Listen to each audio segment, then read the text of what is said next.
sigue siendo un placer estar con Arturo Santamaría Gómez, que es un doctor. No voy a dar sus referencias porque es conocido en Sinaloa y puntos intermedios, y entonces estamos muy atentos a lo que escribe, tanto como libros, como es periodista de larga data.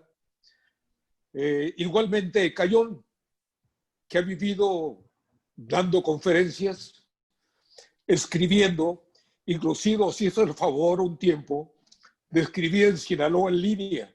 Es cierto, ni a mí, ni a él, ni a Melchor Insulza nos leía nadie, porque es pura imagen, pues imagen, imagen, imagen.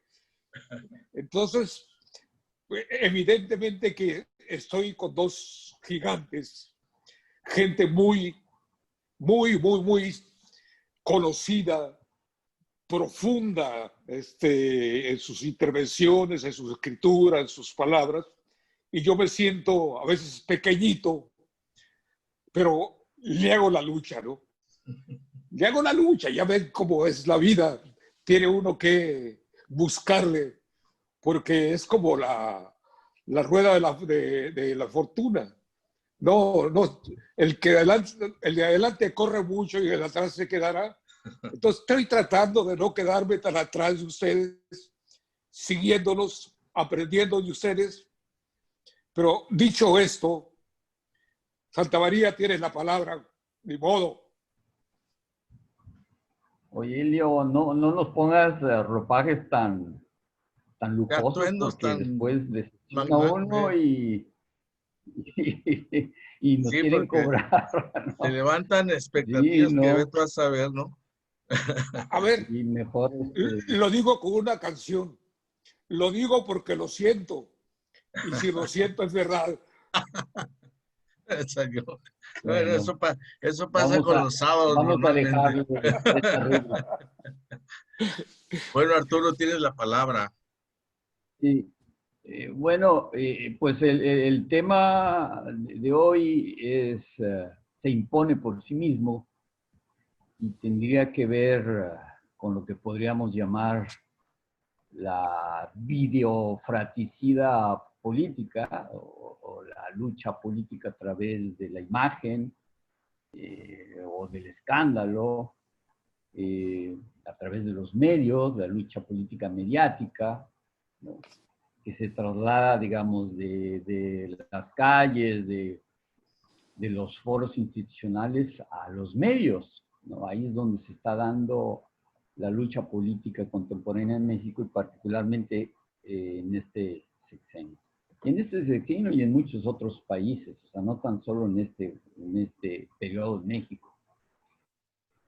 Yo creo entonces lo que vamos a ver de aquí al 2021 es quién maneja mejor a los medios. ¿Quién hace más escándalo político en su favor y en perjuicio de los demás, ¿no? Por un lado, vemos al gobierno encabezado por López Obrador, manejando el caso Lozoya, sobre todo mediáticamente, haciendo política a través de la televisión, de los medios, de las declaraciones, de las mañaneras, etc.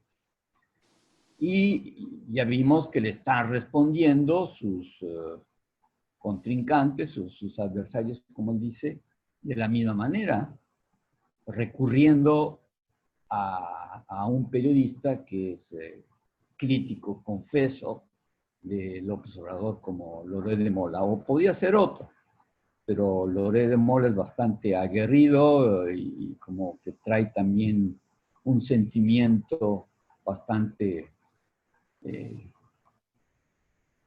recóndito de molestia con López Obrador. Quizá le achaque su despido de Televisa, no sé, pero ahí hay algo también muy íntimo. Entonces lo que vemos es de que hay una guerra mediática, ¿no? Por un lado, López Obrador utiliza un caso mediáticamente, y le responden de la misma manera con el video donde aparece su hermano recibiendo dinero de León, David León, quien iba a ser un funcionario importante dentro de la Secretaría de Salud. Entonces, en este momento vemos una especie de empate videopolítico entre López Obrador y sus críticos, donde parecía hasta el día jueves que López Obrador, con el caso de Lozoya, lo estaba manejando no jurídica, sino política y mediáticamente tan bien, que estaba sacando mucha ventaja. Incluso a eso me referí en mi artículo de Hoy en Día en Noroeste, donde doy su opinión. No había salido todavía el video de su hermano, de Pío Obrador con León. Entonces, no pude incorporar, digamos, a mi reflexión ese caso. Pero entonces hoy vemos una especie de empate, ¿no?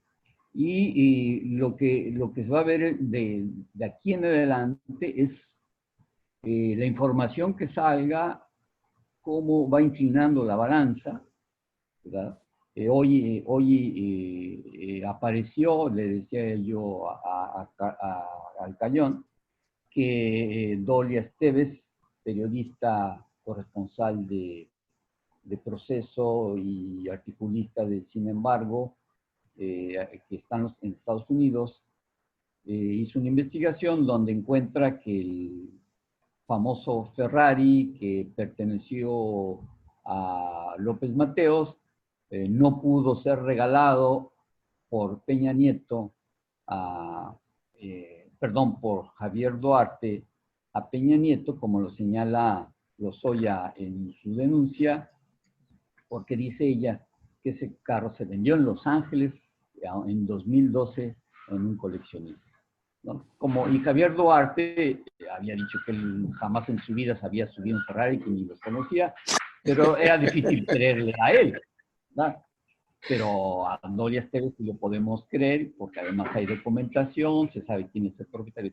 Con esto quiero decir que, de alguna manera, las denuncias de Lozoya, digamos, se debilita, por lo menos en este caso, porque hay una evidente mentira o imprecisión, ¿verdad?, de caso, y que debilita entonces las acusaciones de otro tipo. Va a tener que ser muy contundente la investigación para decir cuándo está mintiendo, cuándo está confundiendo o lo que sea las cosas, y cuándo está diciendo la verdad, ¿no? Entonces, esto le va a dar elementos para todos los políticos que están involucrados en el caso, que han dicho, yo no tengo nada que ver, yo nunca participé en esa trama. Todos han dicho lo mismo, desde Calderón hasta Videgaray, los ex senadores que son gobernadores, todos han dicho que nada tienen que ver, ¿no? Incluso el señor que aparece recibiendo toneladas de dinero dice que no tiene ninguna culpa de nada, ¿no? Bueno, esto les da pie para pensar, bueno, miren, están mintiendo Lozoya, ¿eh? Ya mintió en el caso del Ferrari que le dieron a Peña Nieto y está mintiendo en este caso. Bueno, entonces, todo va a depender de la información que aflore en los próximos días, cómo lo maneje López Obrador sobre todo, y sus críticos, que son sobre todo más que nada, más que Felipe Calderón, por ejemplo, ¿no? O Videgaray y otros políticos, son los periodistas, ¿no? Loret de Mola tiene más credibilidad que Felipe Calderón, por ejemplo. Entonces, la crítica va más bien a venir por ahí, ¿no?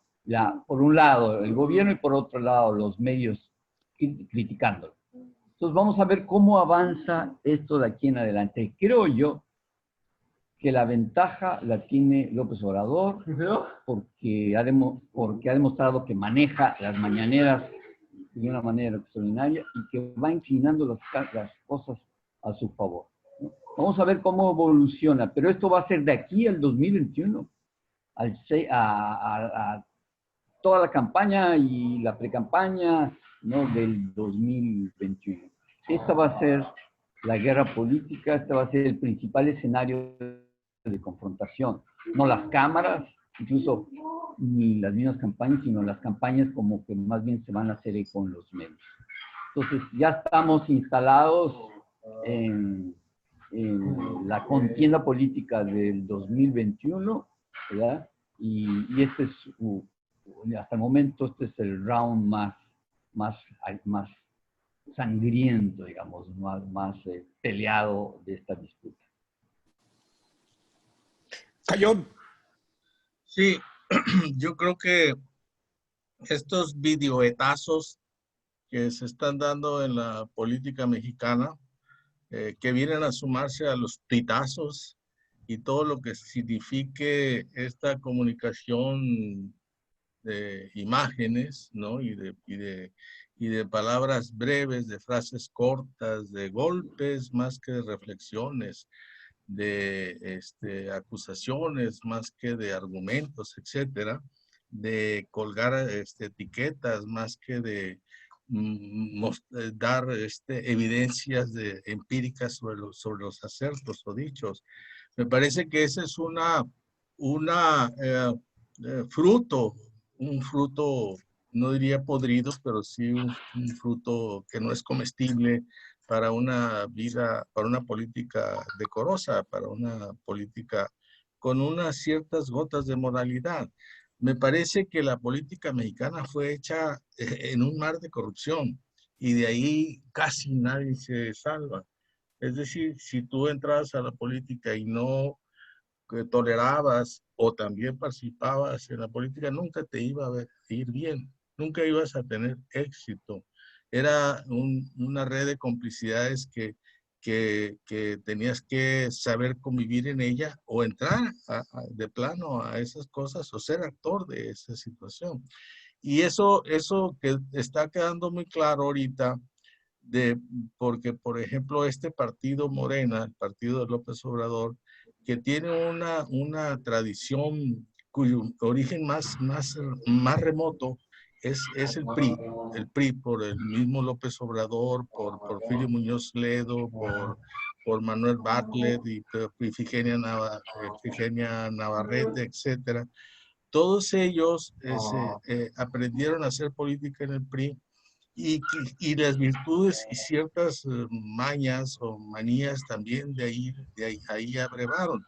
Entonces, esto que está pasando ahorita en Morena, con Bartlett, por ejemplo, con Ackerman y Sandoval, y ahora con el hermano de López Obrador, no es sustancialmente diferente a lo que ha ocurrido en el PAN, a lo que ha ocurrido en el PRI y a lo que pasó con el PAN en el docenato de Fox y Calderón. Creo que la corrupción ahí está y que no hemos aprendido, quizá no hemos realmente querido hacerla a un lado. Por ejemplo, este video del hermano de López Obrador,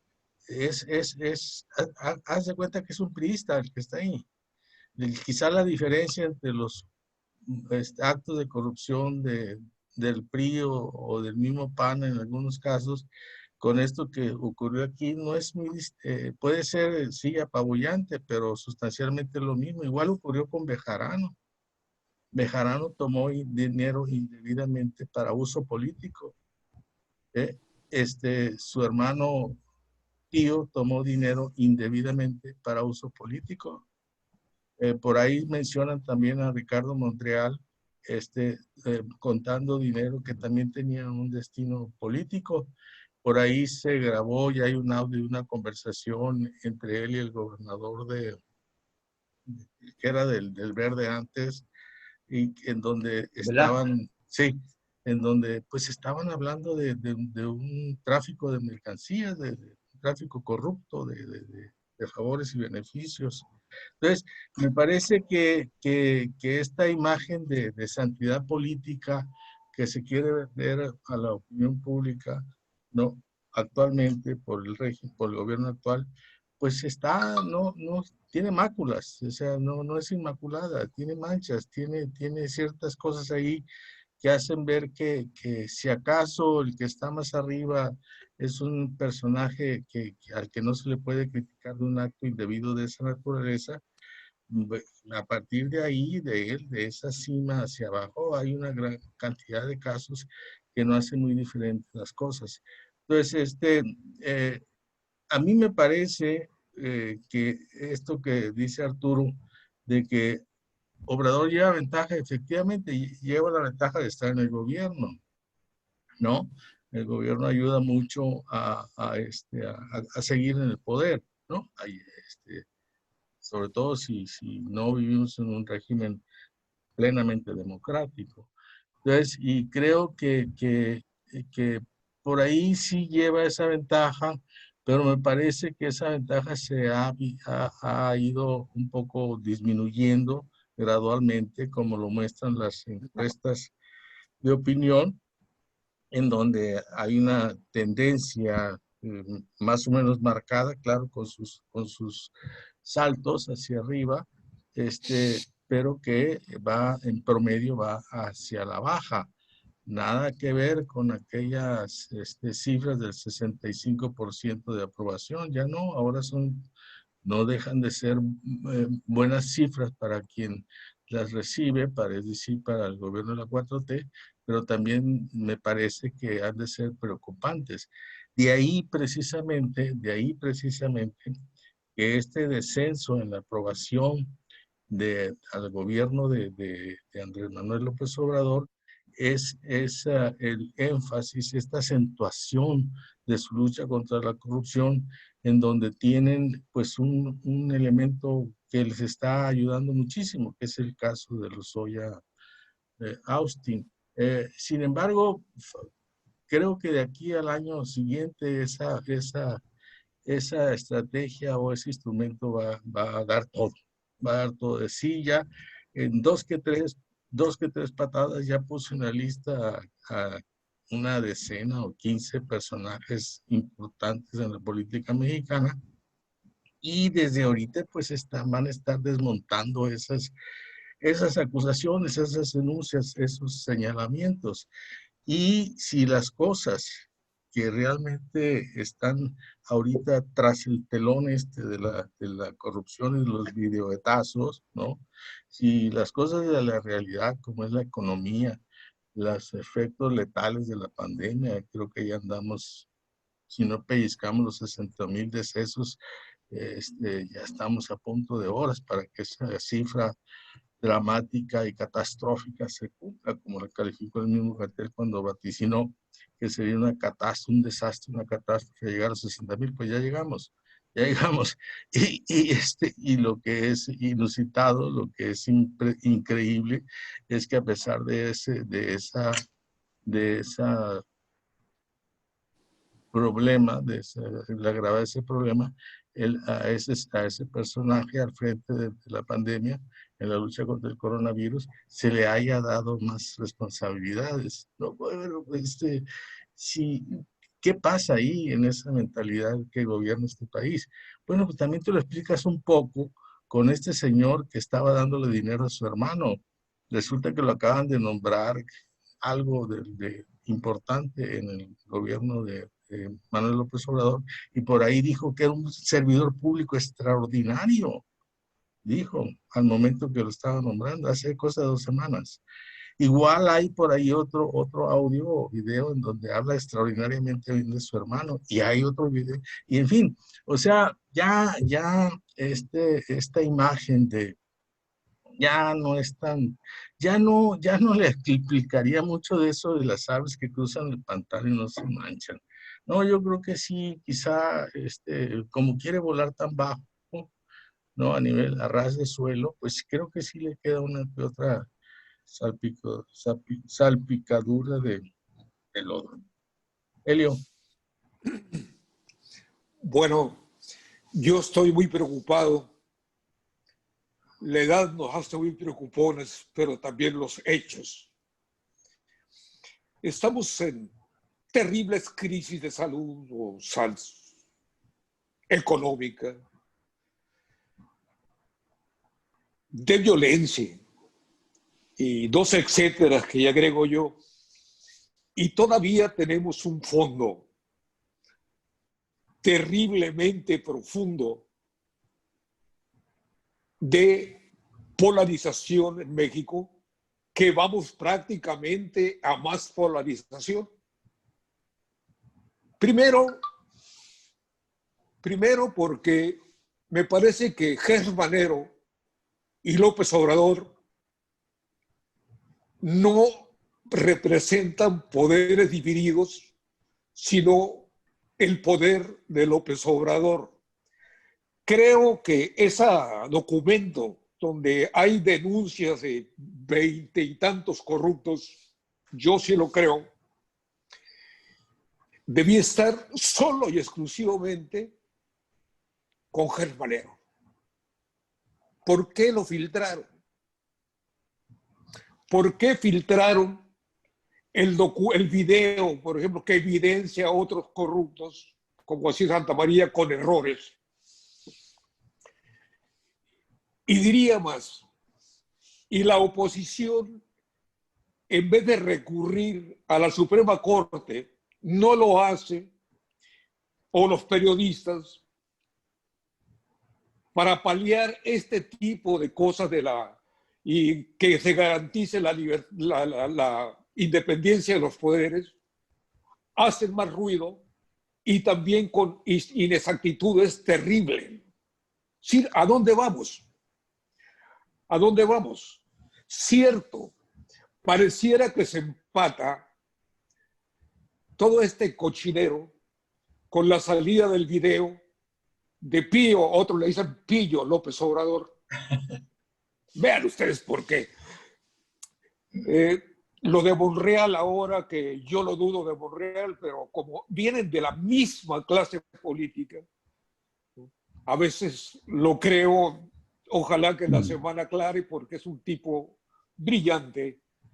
Creo que es el pararrayos en Morena. En fin, yo lo que quiero decir es que debiéramos, cuando menos desde esta plataforma, llamar a los políticos a que se tranquilicen, o como dice López Obrador, a que se serenen por el bien del país. Creo que López Obrador tiene la posibilidad de que haya verdadera división de poderes en el país. Y si él se quiere beneficiar del affair Lozoya, que lo haga después del proceso. Dos, si la oposición quiere contrarrestar, digamos, las acusaciones, que lo hagan, pero necesitamos datos serios y necesitamos que recurran a las instituciones y en todo caso, como hoy está ocurriendo con la Suprema Corte de Justicia, están denunciando a la mayoría de sus miembros de que le están sirviendo a López Obrador porque hay un montón de demandas, ¿no? De juicios que están pidiendo, digamos, que se rectifiquen decisiones del Congreso, de decisiones de López Obrador. Pero entre tanto, de veras me parece que estamos perdiendo a México. Creo que aquí nadie va a ganar, más allá de quién sea los 15 gobernadores, la mayoría de los diputados o no. Creo que estamos en un proceso crucial que debiéramos atender con mucho cuidado, con demasiada sutileza y fuerza que permitan, digamos, volver, cuando menos, más bien, ¿cómo lo diría? Bosquejar un país sin mañas ni mañosos. Santa María. Bueno, tu llamado debe hacerse, lo suscribo, pero en la política real están sucediendo otras cosas. la lucha del poder tiene un marco legal, sí, ¿no? Se hace a través de los partidos y se deben de seguir todos los procedimientos institucionales, debemos de insistir en eso, pero se sigue haciendo la política de otra manera. Los políticos son mucho más realistas que los periodistas o que los académicos, que nosotros tres, ¿no? Ellos siguen la lógica de la lucha política real. Y ahí lo que vemos es de que hoy en día, sobre todo con el papel cada vez más importante de las redes sociales, la política se hace a través de las imágenes, y quien golpea primero con una imagen avanza, le pueden contragolpear, pero el que golpea más con imágenes efectivas, convincentes, bien editadas y después complementadas con la opinión de otras personas, vemos que es el que avanza. Entonces, sí, sin duda es importante que se institucionalice la política. Mismo que llegamos a ser un país como Suiza o como Noruega, pero lo que estamos viendo es una lucha política sucia muchas veces, ¿no? Extralegal, extrainstitucional, y que no nació en este sexenio. Vemos cómo le dieron el golpe más fuerte a López Obrador en el 2000, ¿cuándo fue ya? 2006, con las ligas de Bejarano, a través de un video difundido profusamente, ¿no? Y con digamos, el impulso de Carlos Salinas de Gortari, Diego Fernández Valles, que lo ha dicho en estos días, y yo busqué que se difundiera. Estamos hablando que hace 14 años, ¿no? Se hizo lo mismo, como que ahí sobre todo se inauguró la biopolítica en México, como nunca. No es que no existiera un poco antes, pero sobre todo a partir de ahí se empezó a hacer política de otra manera. No es algo que haya empezado hoy, ¿no? Entonces hoy se profundiza, se extiende, ¿no? Y se le agregan hoy las redes, que complica todo, que hace mucho más intrincado, más difícil además de controlar el proceso político en sus marcos institucionales, porque además se inventan muchas cosas, ¿no? Y después es difícil demostrar que no es cierto, o sea, que son falsas. Muchas veces, sobre todo en ciertos sectores sociales, se le cree más a la mentira burda que a la verdad bien fundamentada. ¿Por qué es así? No lo entiendo todavía, pero hay muchos sectores de la población mexicana y de otros países que prefieren creerle a las tonterías, a las estupideces o a la mentira. Y podemos hablar del caso COVID o la política u otros casos donde prefieren creer esas versiones burdas, ¿no? Estúpidas de una realidad que lo bien sustentado. Entonces, lo que vemos aquí es que el que maneje mejor los medios, el que sepa llegarle mejor a las mayorías que voten, ¿no? Son los que van a ganar esto, independientemente de que estén mintiendo, de que estén falsificando las reglas, son los que van a ganar. Van a seguir saliendo más cosas, unas inventadas, otras parcialmente ciertas, otras verdaderas, pero no vamos a saber cuál es verdadera y cuál es falsa. solo quizá algunas personas con una gran capacidad analítica y no sé, puedan discernir, pero el grueso de la población se confunde, no alcanza a saber realmente cuál es la verdad. Entonces, esto es la realidad, esto es la lucha política actual, aquí y en muchas otras partes del mundo. Y después, vamos a ver, ¿no? En cada región, cómo se expresa todo esto. Si es posible, podemos hablar un poco cómo podría expresarse en Sinaloa, quiénes serían los afectados, ¿no? O lo dejamos para otra oportunidad. Pero digamos, habría que contemplar cómo va a tener sus efectos en nuestra región, qué personajes. Por ejemplo, hay algunos personajes sinaloenses ahí que no son relevantes en la denuncia de Lozoya, ¿no? Por ejemplo, a David López lo menciona Lozoya como testigo de la primera entrevista que tuvo Enrique Peña Nieto con Marcelo Odebrecht en Brasil, donde Marcelo Odebrecht ofrece su apoyo, según Lozoya, a la campaña presidencial de Peña Nieto. Y que estuvo presente David López, que fue vocero de Peña Nieto, mocoritense, que se supone es el que influyó para que Quirino se convirtiera en el candidato del PRI a la gubernatura, ¿no?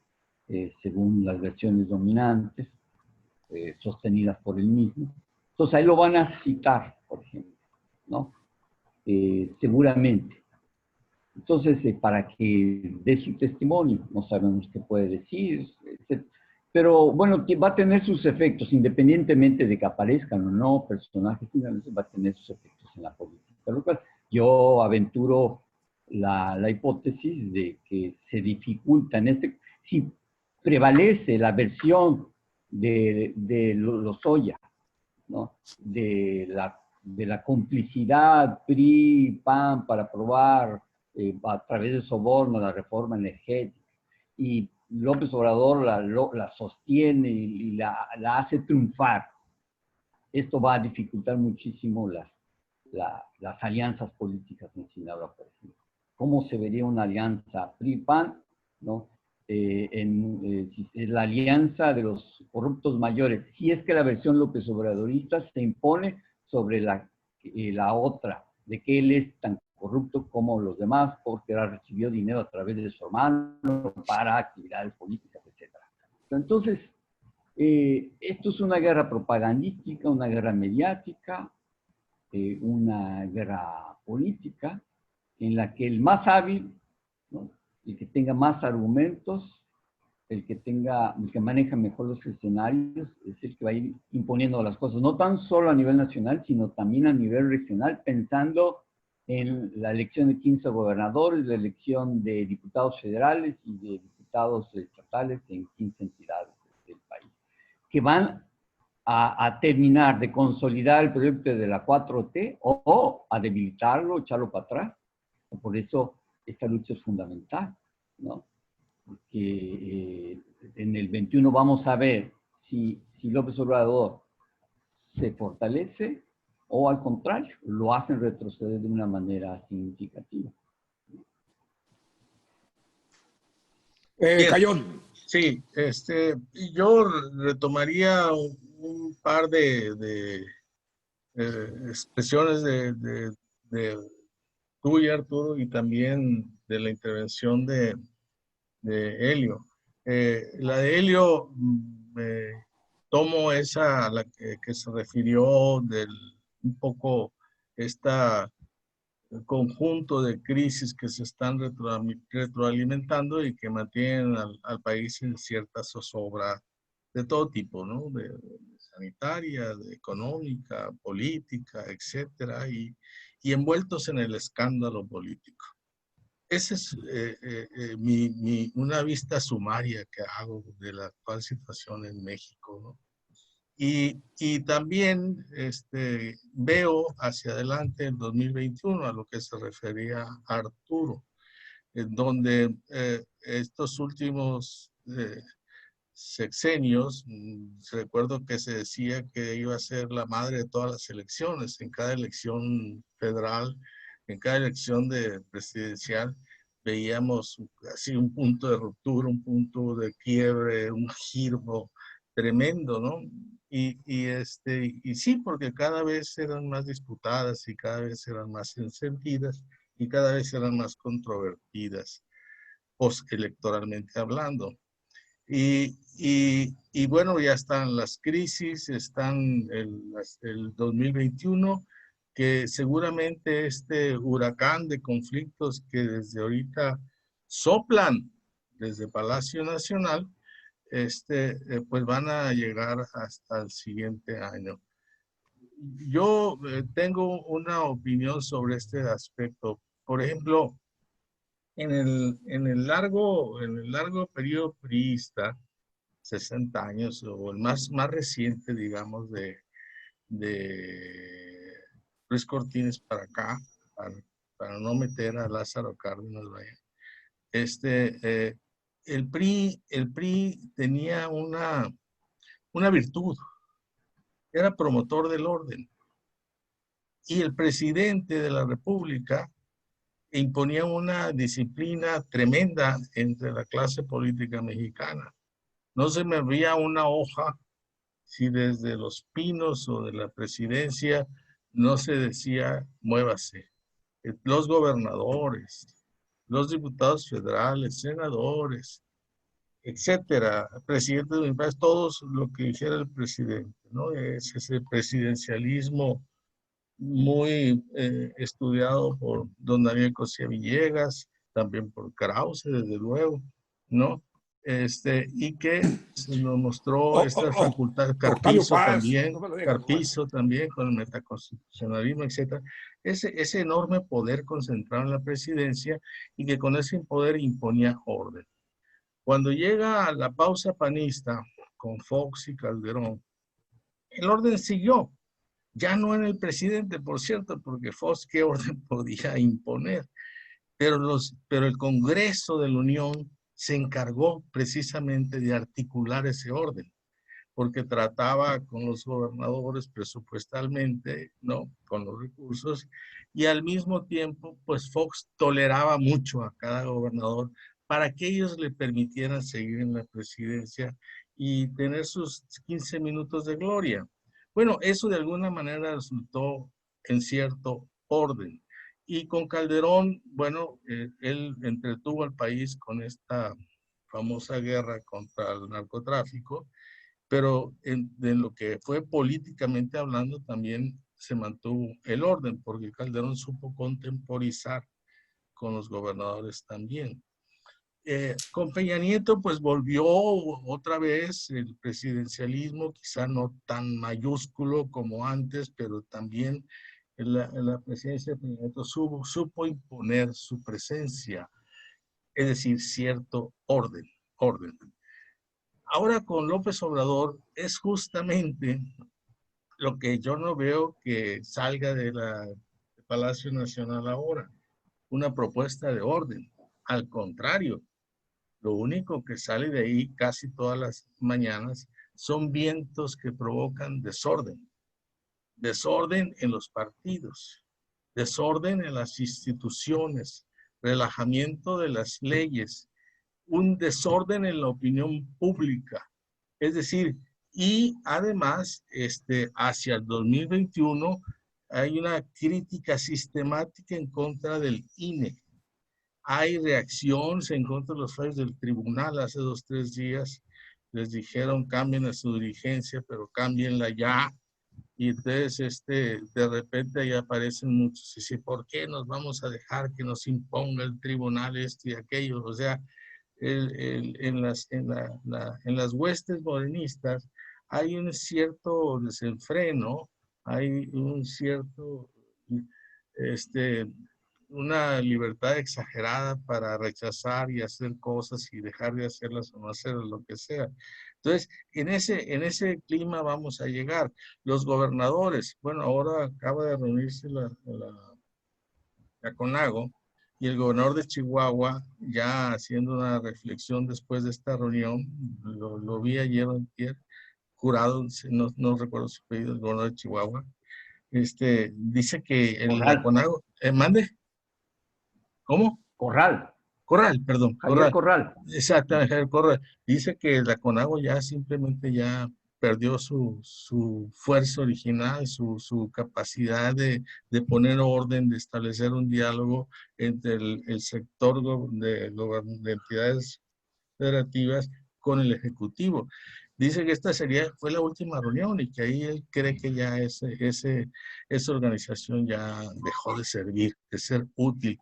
Entonces, nada apunta, nada indica, tiende hacia un orden el año siguiente, y si de por sí los años electorales, sobre todo el de las presidencias, la presidencia mexicana, es un año de rispideces, de controversias, de crisis, de enojos, etcétera. Ahora con todo estos vientos huracanados que soplan desde el Palacio Nacional, pues yo no avisoro tranquilidad. Y a eso me refería cuando dije que retomaba las palabras de Helio, que estas crisis que ya tenemos ahorita, actuantes, y que se ve difícil que se vayan a componer de aquí al año siguiente, o por lo menos de aquí a en diciembre, cuando iniciaría formalmente el año electoral, ¿no? Creo.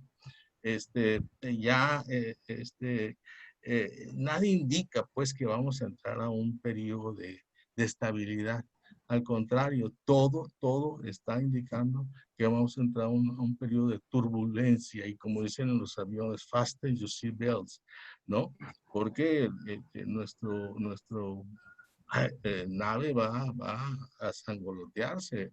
Entonces, no creo que quizá lleguemos a buen puerto a duras penas, pero va a ser algo muy singular. Esta puede sí ser la madre de todas las batallas, la que viene, ¿no? Y ojalá, pues esa madre de todas las batallas no nos demos en la madre de todos. Helio. Pues, Cayón, la verdad es que no creo que sea la madre de todas las batallas. Por una razón, se parecen tanto los políticos que no pueden engañarlos. Si gana Morena, pues van a seguir gobernando y destrozando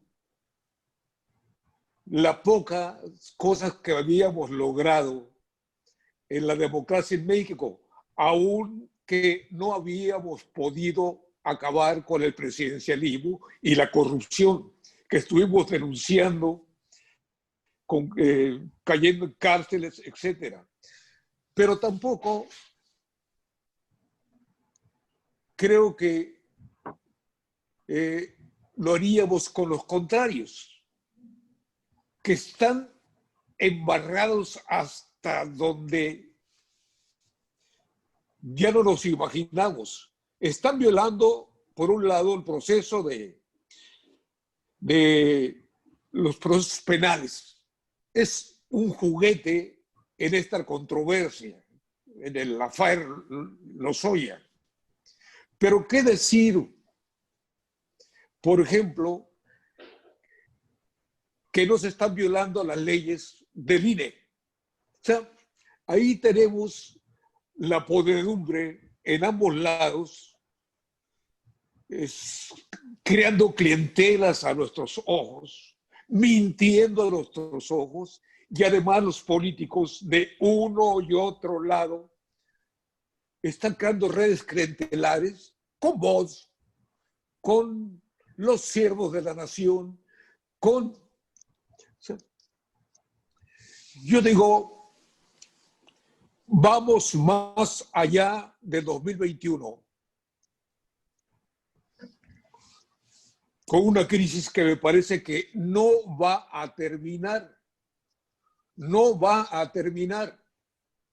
no sé si en este proceso podríamos o podrían crear un instrumento político distinto a los que tenemos ahora, una tercera vía en serio que nos permita, digamos, ir más allá de la cuarta transformación del PRIAN, que la verdad es que también es una vergüenza, más allá de que se esté violando los procesos electorales. La gente que está acusada es una vergüenza también para el país, ¿no? O son, perdón. Santa María, por favor. Es que No, estamos un poco más pesimistas que en otras ocasiones. Sí, la realidad es tremendamente amarga en México. La política no es idílica en ningún lugar del mundo ni en ninguna época. no. Pero en algunos países es, digamos, mucho más oscura, mucho menos regular que en otras partes, y una de esas realidades es la nuestra. Esto lo sabemos bien. Un ejemplo es cómo otros países latinoamericanos han podido sancionar en procesos legales a presidentes que estuvieron involucrados en el caso de Brecht. No sin disputas mediáticas, políticas, pero fundamentalmente a través de procesos jurídicos institucionales. En México no se está pudiendo lograr eso, ¿no? Se hizo en el Perú, se hizo en Brasil. Brasil. ¿No? Sí. En otros países, aunque sabemos bien que hay el juez que parecía Moro, que parecía muy institucional, no, en realidad no lo fue tanto, era un aliado. Tan es así que Bolsonaro lo convirtió en un secretario de Estado, ¿no? Porque le ayudó a llegar ahí, en fin. Pero en México es el más rezagado de la mayoría de los países latinoamericanos en la forja de hacer política lo más institucional y lo más apegada al derecho posible. Sí, estamos muy rezagados. La explicación, bueno, tendría que ver con la historia, hasta con la psicología, ¿no? De este país. Es muy compleja, pero lo cierto es que yo no diría que necesariamente hay un antes y un después de Morena, en el sentido de que las conquistas democráticas que se habían logrado, digamos, del 68 a la fecha, las está liquidando Morena. No me parece así tan, digamos, en blanco y negro, ¿no? Yo diría, por ejemplo, el estilo de López Obrador no ayuda en nada a una vida política institucional. Es un estilo peleonero, fijoso, es demasiado impulsivo, ¿no? A veces no medita bien las cosas. Como él dice, soy demasiado franco, en realidad a veces no parece medir lo que dice y eso provoca mucha inestabilidad.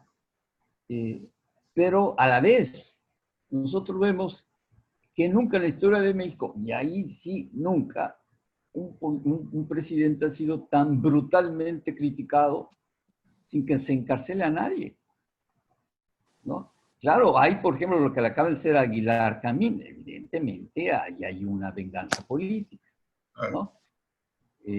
Contra Aguilar Camín. Pero Aguilar Camín le dijo al presidente, eres un estúpido. O sea, se han atrevido a hacer cosas, y además está encabezando una propuesta política. Se metió a hacer política y además recurrió a un lenguaje más ofensivo que el mismo presidente, en una reunión privada, pero que sus amigos hicieron pública. Le dijo, es un estúpido, es un tonto. O sea, pero Aguilar Camín no está en la cárcel por eso. No, nadie lo ha torturado. Es decir, al presidente ya le dijeron asesino, loco, todos los días en la radio, en la prensa lo escuchamos. Maniático, desquiciado, los peores calificativos. Sí, a lo mejor tienen razón. Digamos que tienen razón todos. Pero a ninguno lo han encarcelado o le han quitado una concesión de un programa o algo por eso. Y finalmente, estamos viendo de una manera muy accidentada, pero la mayor crítica política al poder presidencial en México, cuando todavía el poder presidencial hace unas 2 décadas era prácticamente intocable, ¿no? Cuando decía Carlos Monsiváis en México, no se puede tocar ni a Benito Juárez, ni a la Virgen de Guadalupe, ni al presidente de la República. Y eso lo decían los 70. ¿No? Bueno, entonces, si hablamos en términos históricos, un país donde, como decía que ahorita Carlos, es un país donde el presidente decidía casi todo, y no tan solo decidía, digamos, la estabilidad, sino quién vivía o quién no vivía. Vidas a y quienes se haciendas. perseguía, a quienes no. Sí. Bueno, entonces estamos viendo de una manera anárquica, nada ideal, el periodo de máxima libertad de crítica al presidente de la República en la historia de México. Ni siquiera ni con Madero. A Madero le decían que era un inepto, que chaparrito, que no sabía nada, que era un ignorante. Pues, a López Obrador le han dicho una y otra vez que es un asesino, sobre todo por la política, por el manejo de la pandemia, ¿no? Le han dicho desquiciado, loco, etcétera. Tú lo puedes leer en Reforma, lo puedes ver en Excelsior, lo puedes ver en el Sin embargo, lo puedes ver en todas partes, con Ciro Gómez Leiva, etcétera, ¿no? Entonces, digamos, yo otra vez llamo a que si bien podemos hacer todas estas críticas a un gobierno que no tiene un estilo correcto de dirigirse a la oposición y que efectivamente hace daño, también lo cierto es de que en todo este mare magnum de desorden se ha dado una crítica intensa como nunca al poder presidencial. Incluso se han dado las manifestaciones más violentas de décadas en México sin que les hagan nada a los violentos. Por ejemplo, las mujeres están siendo las más violentas de todos los manifestantes públicos de México, con razón o sin razón, ¿no? No, en este momento no quiero dar un juicio. Las manifestaciones más violentas de la historia de México no les han hecho nada, ¿no? Bueno, entonces vemos, y yo diría que hay hasta un exceso de libertad de manifestación, ¿no?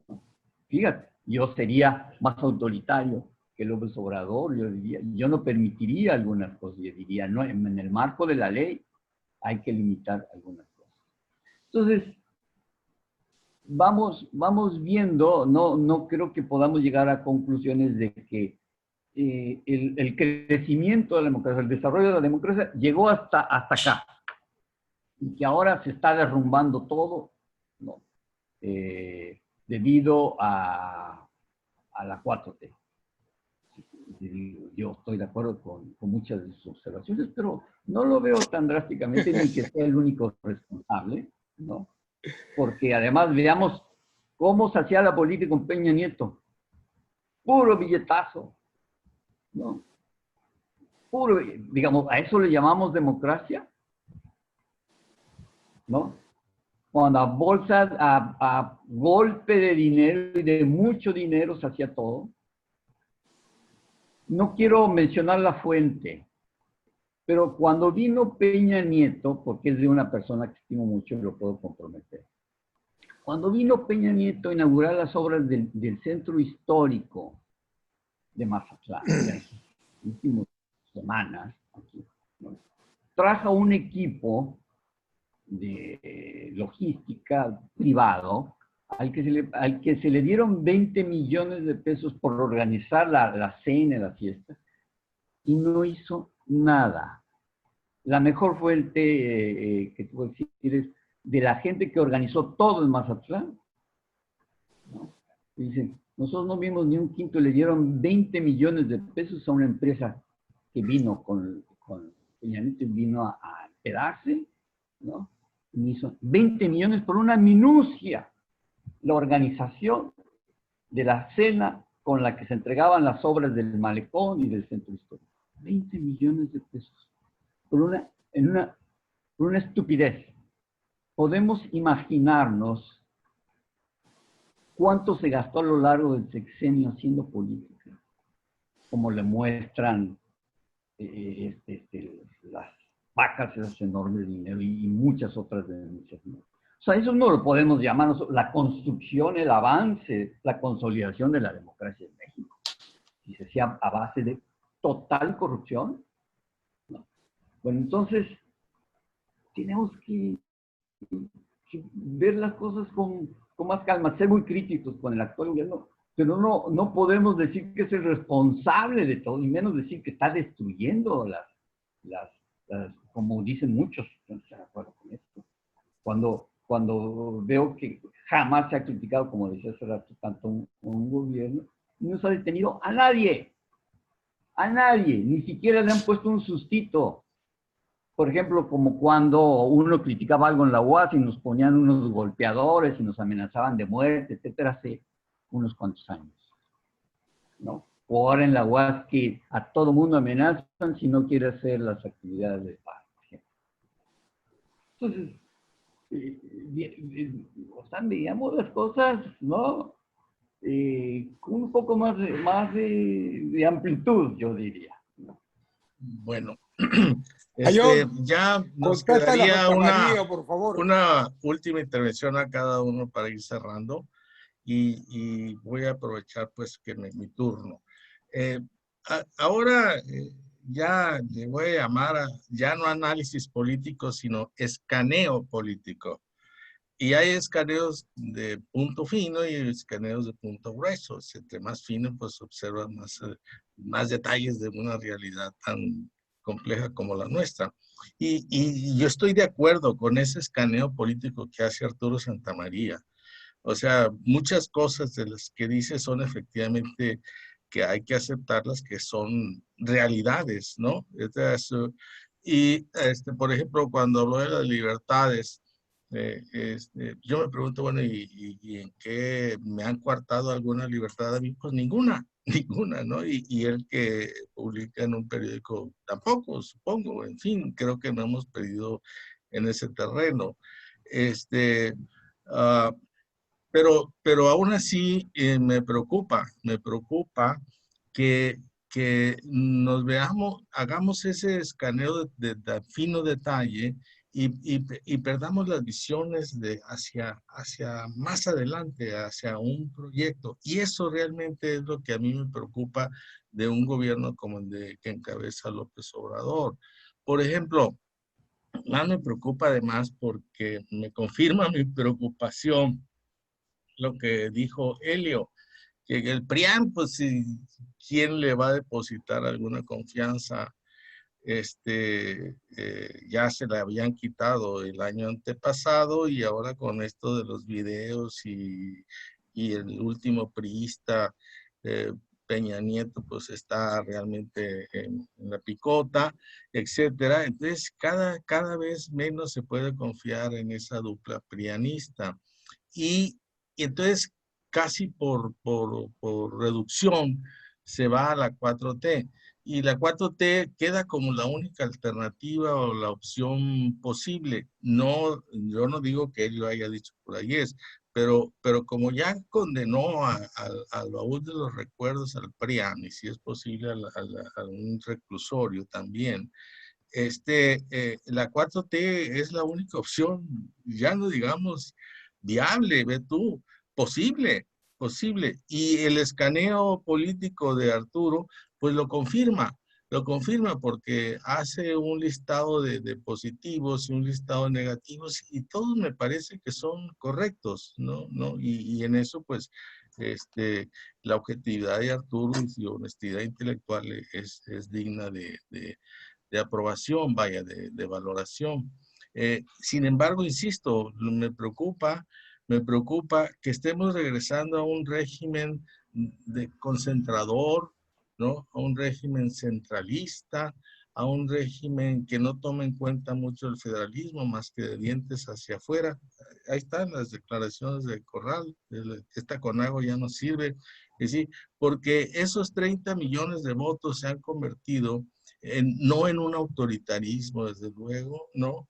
Pero sí en una opinión tan fuerte que la justicia, desde la Suprema Corte hasta la Fiscalía con Manero, se ve que están muy ya, no sometidas, pero algo subyugadas al Poder Ejecutivo Federal.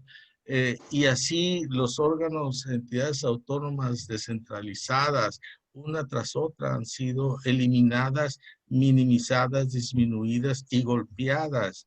Es decir, no creo que nuestra democracia se pueda salvar aun cuando se respete nuestro voto.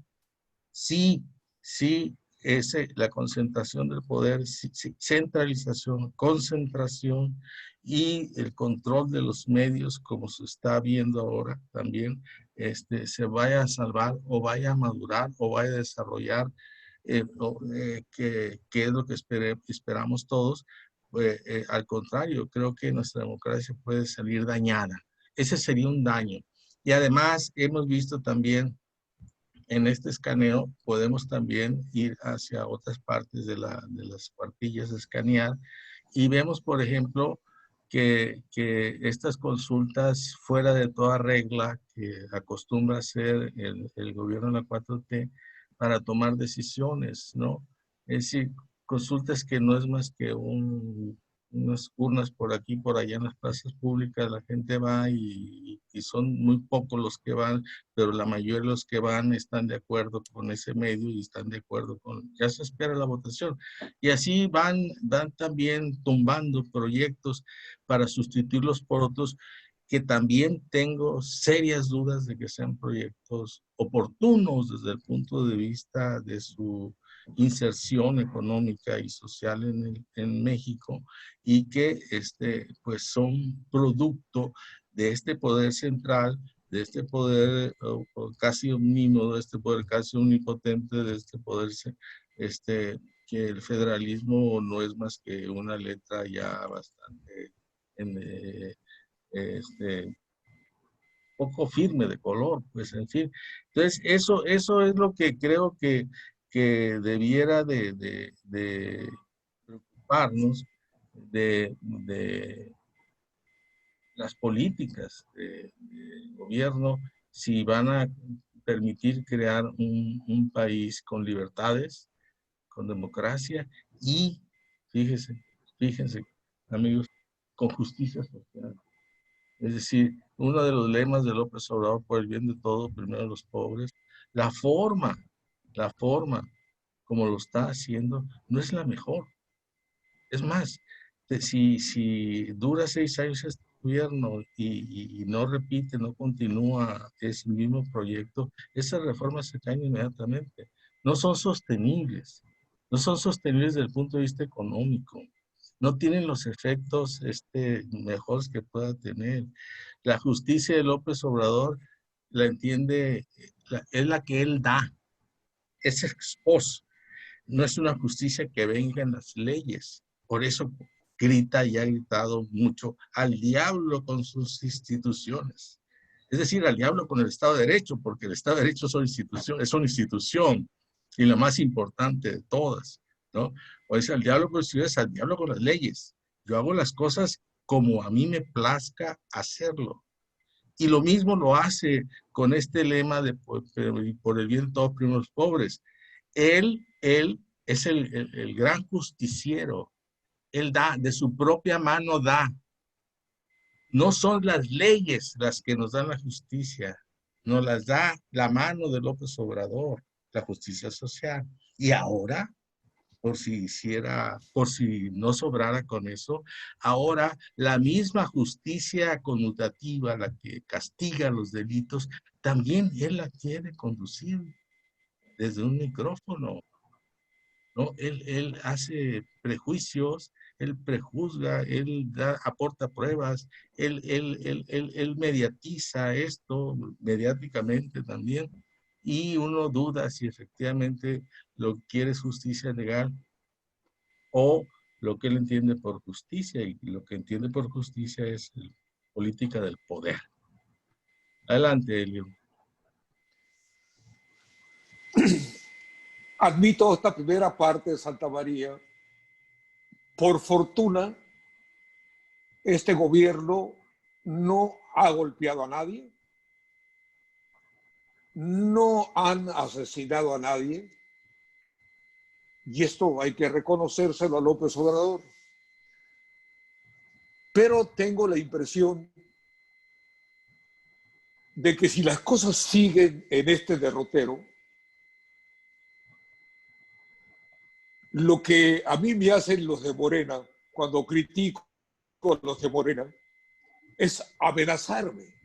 Falta nada más que me los encuentro en la calle para que me linchen. O sea, debiéramos entender que las cosas están poniéndose muy difícil, aún en este marco de la libertad que hasta ahora ha sido invariable y tengo que reconocerlo. Pero también me ocurre lo mismo cuando escribo sobre el PRI, sobre el PAN, sobre los corruptelas. También vienen las amenazas. Por fortuna ahorita estoy confinado y no puedo encontrarme en la calle para que me mienten la madre de perdida. Hay una diferencia, creo, que vale la pena. Bueno, creo que el PRI y el PAN crearon leyes y fueron muy finos para hacer sus trapacerías al margen de la ley que crearon y al margen de todos los órganos que creamos desde el 68 para acá. Creo que López Obrador está haciéndolo solamente al revés. Está diciéndolo claramente. Va contra esto, va contra lo otro, licita, otorga obras sin licitar, suspende obras a mano alzada, deshidratiza las organizaciones de la sociedad civil, les quita presupuesto, les quita a los dirigentes, cambió las comisiones reguladoras, etc. Pero a mí, yo digo, estamos entre los cínicos y los fanáticos, como he dicho. Los fanáticos creen que son toda la verdad y el caudillo es el que manda. Y con los cínicos son muy buenos para hacer trapacerías bajo el amparo aparente de la ley. Yo creo que vamos a batallar este sexenio y el que viene si estamos vivos, ¿no? Porque puede ser que nos lleve el coronavirus o la edad. Pero la próxima generación tendrá que arreglárselas porque este país, tú lo decías muy bien, Santa María, es el peor prácticamente justicia o administración de la justicia en América. Y yo sí tengo mucha preocupación, la verdad que tengo mucha preocupación. Ahora que salió el video de Loret y el vislumbre de la corrupción de Monreal, digo, entonces ya estamos en otro nivel. Antes podíamos defendernos de López Obrador porque yo creo que está haciendo las cosas mal, pero ahora con esto las cosas se van a polarizar más y creo que este asunto que hoy gozamos, que le podemos mentar a López Obrador, yo no lo hago, ¿no? La autora de sus días, creo que este asunto va a pasar a un estado mayor de violencia ahora verbal a violencia física. Arturo, tu intervención y para cerrar, si quieres, haznos el favor de cerrar el programa. Sí. Bueno, yo no sería tan pesimista. Yo no creo que vayamos a empezar a pasar a la violencia física. No creo. No los partidos, ni siquiera sus bases, es cierto. Quizás se agudicen los insultos, las mentadas de madre, las descalificaciones, que ya son como el leitmotiv de las redes. O sea, las redes no pueden vivir si no insultan, o si no se insulta a través de ellas. Entonces, esto ya llegó para quedarse, ¿no? Pero al margen de eso, no creo que vayamos a llegar a la sangre, ¿no? No veo por ningún lado eso. Quizás sí hay algunos movimientos sociales que han provocado algunos enfrentamientos y eso, pero yo no lo veo. El más radical de todos ha sido el movimiento feminista y no creo que pueda causar algo mayor, ¿no? En el país. No, yo no veo a los campesinos que podrían, sí, por su importancia, su número, provocar algo así, o los obreros, no, o los estudiantes tampoco, ¿no? Lo que sí es de que se van a crispar malas cosas, están crispando mucho. Lo deseable es que no fuera así. Lo deseable es que López Obrador encabezara una contienda mucho más tersa, ¿no? Con un estilo diferente, pero eso es imposible pedírselo.